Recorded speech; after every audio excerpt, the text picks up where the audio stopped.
Bumili kami ng balot. At ito daw balot ay pampalakas ng tuhod at pampaganda ng tibok ng puso. Ay itong aming mga kasama nangihina na daw ang suhod. Ay di ayos, tapos may sawsawang suka yan, ginawa yan. Nakaw ayos, tapos may manihaw.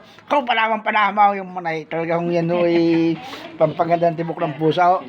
Kaya tapos yung silay, yan, nilagyan ng silay ni aking kaibigang Michael. Yan, lalo na kung uminit ang katawan, mani at saka itong balot. Tapos 4, saka silay, ay siya, napakaganda ho ngayon, napakaganda ho ng ubes ng kanilang mga asawa.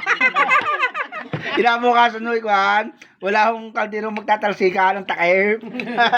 Gigisingin pa daw ho, may timpla pang kape. Sayang yan. Yan ho, benepisyo ng balot. Baka namin tapos sa sili. Kailangan tayo baka daw kinabukasan may tapos sa lumpas. Ay, siguro naman hindi naman siguro ho. Kaya pakahirap ng tapos sa lumpas. Sige ho. Sige magbalot din.